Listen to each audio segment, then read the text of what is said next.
Question number 16 देखेंगे। ये भी एपी का एक बहुत ही शानदार और बहुत जबरदस्त क्वेश्चन है। क्या कह रहा है? The 24th term of an AP is twice its 10th term. इस लाइन को ध्यान से पढ़ो, यहाँ पे ही गलती कर दोगे आप। ठीक है, क्या कह रहा है? जो 24th टर्म है, जो 24th, हमें पता है कैसे लिखते हैं जी, हम लिखते हैं A24 इक्वल टू क्या है वो ट्वाइस है, किसका? दुगना है, किसका? 10th टर्म का, मतलब A10।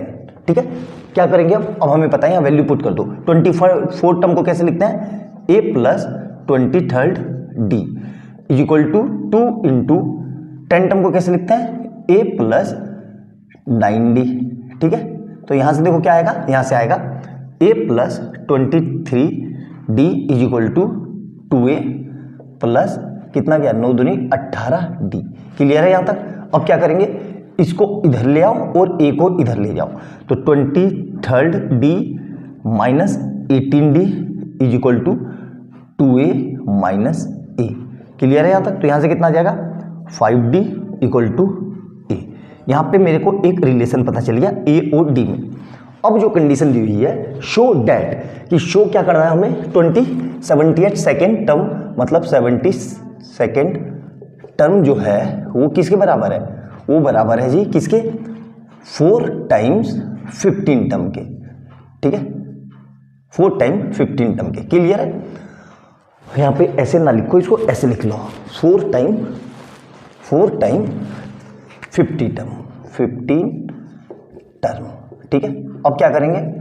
अब भाई हम LHS लेके चलते हैं और उसको RHS के इक्वल कर देंगे, या RHS लेके चलते हैं LHS के इक्वल कर देंगे। तो हम ये लेके चलते हैं क्योंकि इसको तो हम सोल्व नहीं कर पाएंगे। ठीक है, तो A और ये कितना आएगा? देखो इसको मैं क्या लिख सकता हूँ? 15 टर्म को A प्लस 14D। क्लियर है यहाँ तक? अब ध्यान से देखो, इसको मैं क्या लिख सकता हूँ? ये ऐसे ही रहा 4A और यहाँ से ये कितना आ जाएगा? 14 दूनी 28 दूनी 56, 56D। क्लियर है यहाँ तक? कोई दिक्कत? अब देखो ध्यान से, अब मेरे पास ये रिलेशन है। ठीक है, अब इस रिलेशन को मैं किस तरीके से उस फॉर्म में एडजस्ट कर सकता हूं, तो अभी मेरे को कुछ देख के समझ में नहीं आ रहा है। तो क्या करेंगे, देखो यहाँ पे इसको मैं A की जगह अगर 5D लिख दूं, तो A की जगह अगर मैं 5D लिख देता हूं, तो इससे मेरा क्या होगा? देखो ध्यान से समझो। ठीक है, देखो ध्यान से, तो यहाँ पे कितना जाएगा? A की जगह मैं क्या लिख रहा हूँ? 5D, तो ये कितना आ जाएगा?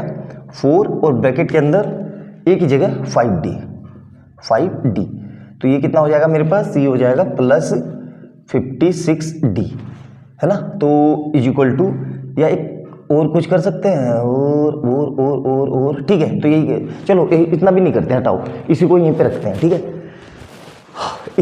इसको ऐसे भी ना करो, इसको सिंपल सा ऐसे कर लो, ऐसे लेंथी बैठ रहा है। हम 15 टर्म निकालते हैं, तो 15 टर्म कितनी होगी? 15 टर्म, ये कितनी होगी जी?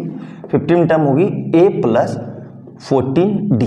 ठीक है, और A कितना है? यहाँ से A हमारा है 5D, तो मतलब 5D प्लस 4D, तो कितना आ जाएगा? ये 19D। ये कितना आ गया मेरा? 15 टर्म। तो ये जो है मेरी, ये 15 टर्म है। ठीक है, 15 टर्म कितनी है? इतनी।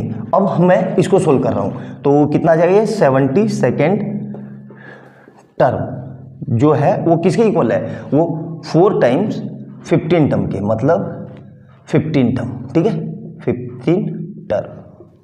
ठीक है, अब यहां से क्या करेंगे? 15 टर्म को क्या लिख सकता हूं मैं? देखो 15 टर्म को मैं यहां से क्या लिख सकता हूं? A plus 4D। देखो ध्यान से, 15 टर्म को क्या लिख सकता हूं? A plus 4D।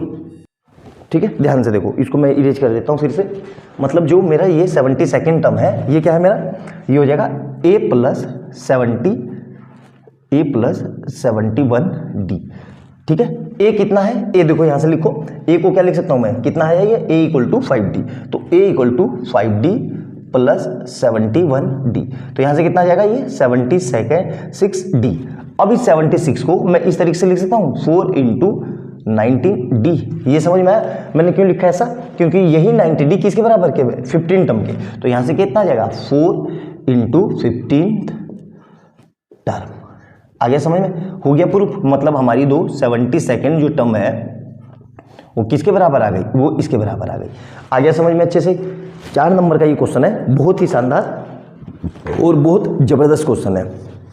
इस तरह के क्वेश्चन बहुत ज़्यादा फ्रीक्वेंटली पूछा जाता है। तो अच्छे से नोट डाउन करना, वीडियो अच्छी लगे तो लाइक एंड सब्सक्राइब कर लेना और बेल आइकन दबा लेना कि जैसे मैं कोई नई वीडियो डालूं उसका नोटिफिकेशन आपको तुरंत मिल जाए। और जो लोग चैनल पर पहली बार आए हैं उनको ये बता दूं कि इससे पहले अब तक मैं 15 क्वेश्चन करवा चुका हूं और सारे मैंने वही क्वेश्चन करवाए हैं जो बोर्ड में बहुत ज़्यादा फ्रीक्वेंटली पूछे जाते हैं। तो चैनल पर जाना, उनको भी देखना, आपकी तैयारी बहुत अच्छी हो जाएगी। मिलते हैं अगली वीडियो में बहुत प्यारे क्वेश्चन के साथ, तब तक के लिए बाय बाय दोस्तों।